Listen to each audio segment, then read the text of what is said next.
What is the super strange tuning that Phil X has used on countless A-list records, and how can we have some fun with it? Let's get into it.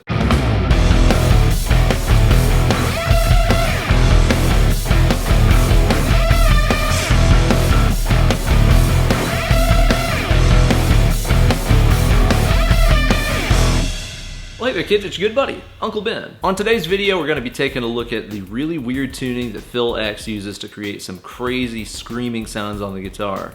But first, we've got a special announcement. I'm recording this video the weekend before the 2020 Winter NAMM show, and I'm extremely excited to be able to invite you guys to come check out a big-ass show that I'm going to be a part of, along with some of my favorite guitar players. The show is going to be taking place Wednesday the 15th. Doors are at 7 p.m. over at the City National Grove of Anaheim. That means you can get a full day in over at the NAMM show, checking out all the new toys and gear, and then head on over to the Grove for a night of face-melting entertainment, featuring this insane lineup. Once again, I will be doing the honor of playing the big old bass guitar, making the daddy notes happen behind my main man, Andy Wood. We've got slide guitar extraordinaire and overall stud muffin Ariel Posen joining us on this show. You guys might know him from his amazing work with the Brothers Landreth or his sensual solo albums. One of my favorite guys in the blues guitar scene right now, Josh Smith, who is just an absolutely fabulous, savage blues boy. One of my favorite funkalicious friends in all the known multiverse, Mark Lettieri from Snarky Puppy,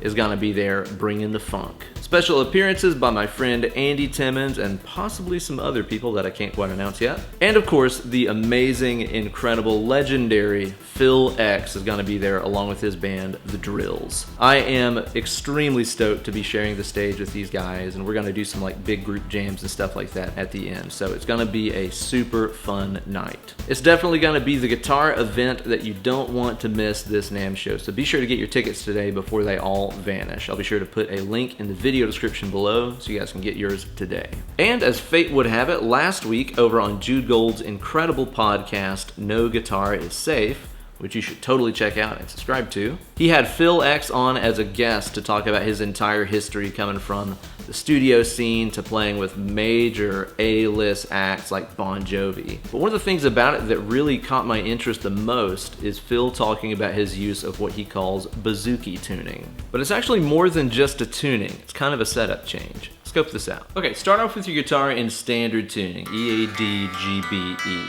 One little caveat about this is just like pretty much any other altered tuning, you're gonna wanna be doing this on a guitar with a hardtail bridge or a stop bar or whatever, like my Les Paul here. If you're gonna try to do this on like a Floyd Rose equipped guitar that's floating, you're gonna have a bad time. Now what we're gonna start off by doing here is by taking our high E string and tuning it all the way down below B. So below the pitch of your second string, like this. So there they are in unison, but we're actually gonna take it down even further to make the string looser so we can do what we're about to do next. So now that I've got the string really floppy, what I'm actually going to do is to pull the high E string out of the nut slot, like that, and move it over into the B string nut slot. So now I have the B string and the high E string, which is now tuned to B, resting in the same slot in the nut. Now that I've got that, I'm gonna tune the high E string back up until it's that unison B note again. Ah, my favorite Korn song. So now I have two B strings on the guitar that are sharing one nut slot, which means that they're gonna be like kind of banging around and bumping into each other down here at the end, and kind of branching out and getting further away here at the bridge side of the guitar. So we've got two strings tuned to the same note here, but they're different gauges of string, which means that they're just gonna vibrate and resonate and detune differently from each other.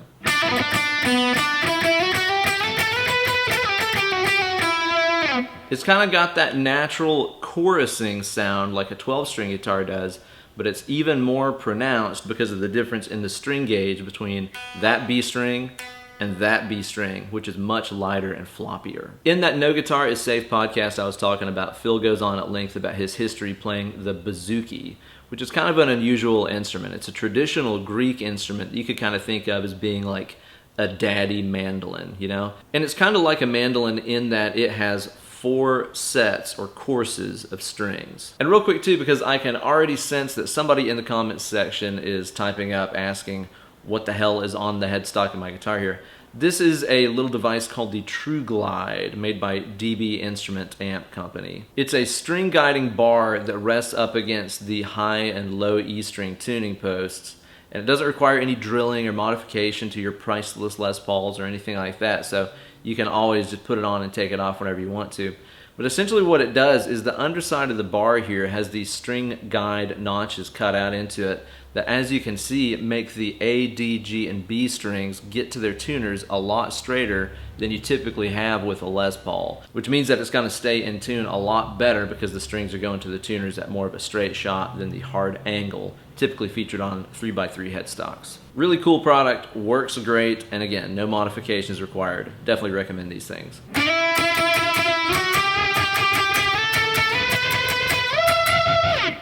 Now, one of the really cool things that happens whenever you use this bouzouki tuning that Phil made up here is that because of the tension discrepancy between your second B string and first B string, whenever you shake that pair of strings together, the vibrato is way different from string to string just because one of them is much looser than the other.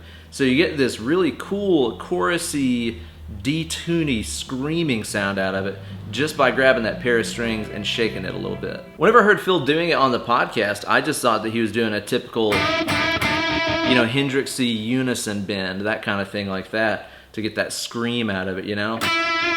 But again, just by grabbing those two strings together and shaking them, it really just sounds like a pterodactyl swooping by overhead or something.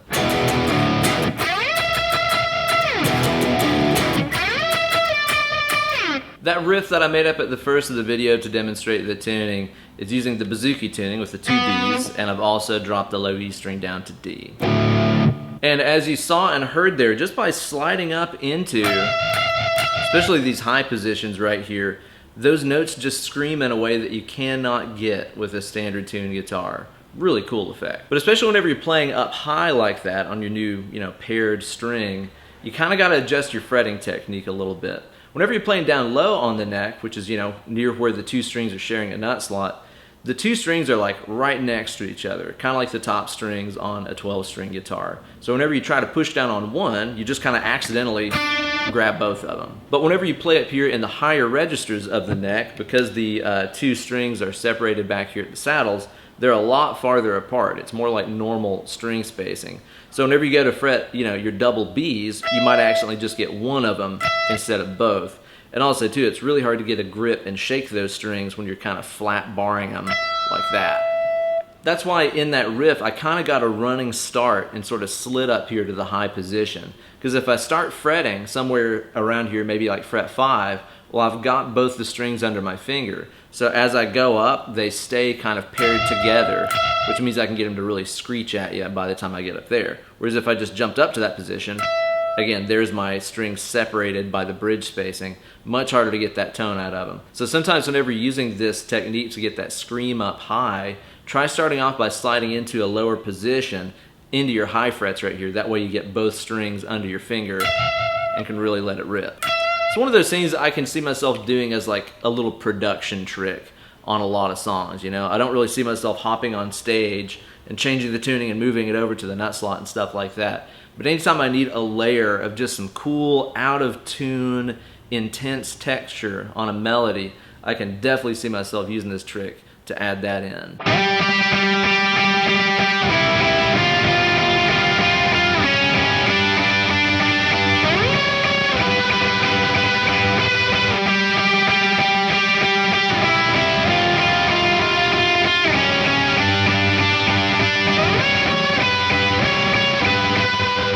That was me using the paired B strings against kind of a G drone, which again is really cool because this G is staying totally in tune, but you got these 2 guys on top really making some racket.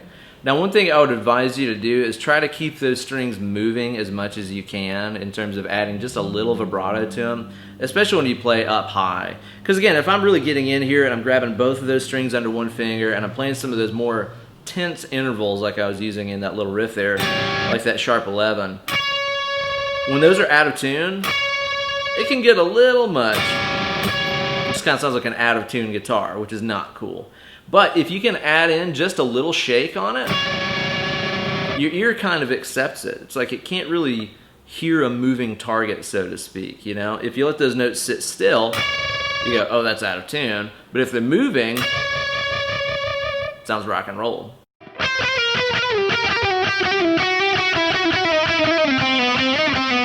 Cool for adding a little exotic flair onto those single string lines too. Kind of puts you in the mindset of stuff you've heard in songs about like Led Zeppelin or even The Tea Party. The Tea Party is a really underrated band. If you've not ever listened to them, definitely check them out. One of Canada's best kept secrets. I also tried using this tuning and loosening the high E string enough that I could get it over here in the B string saddle slot as well. So they were both sharing a nut slot and a saddle slot, which now that I think about it, sounds really dirty. Because those two strings were so close to each other the entire length of the string, it didn't really work out right because you couldn't get them to vibrate properly since they were just bonking into each other non-stop. So that didn't really work. Also saw another video where Phil talked about some of the variations he's messed with on this tuning, like taking his A string and tuning it all the way down to match his low E. Now with that tuning, he doesn't make him share a saddle slot. There's no way you could fit both of those strings into a slot without modifying your guitar, but you can get some really cool sounds out of it.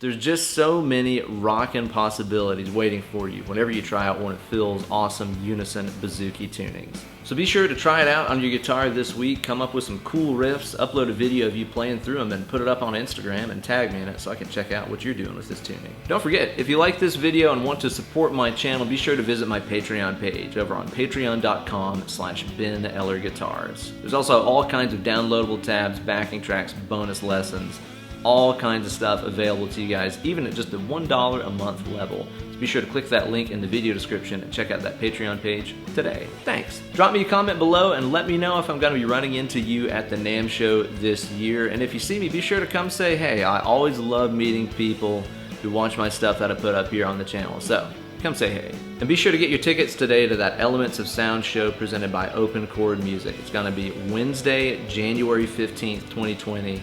And again, the lineup is just insane. Mark Lettieri, Andy Wood, Ariel Posen, Josh Smith, Phil X and the Drills, special appearances by Andy Timmons, and who knows who else. It is going to be amazing. I'm really looking forward to it. Hope to see you there. And a huge thanks goes up to Phil X for all the rockin' inspiration over the years. Like I said, be sure to listen to his interview with Jude Gold over on the No Guitar Is Safe podcast. You can find that on any podcast app, Apple Music, whatever. Anywhere you can find podcasts, you can give it a listen. Doesn't cost a dime. Really great interview. Thanks so much for watching. Be sure to like this video and subscribe to the channel, and I'll see you guys at Winter NAMM in just a few days. Cheers.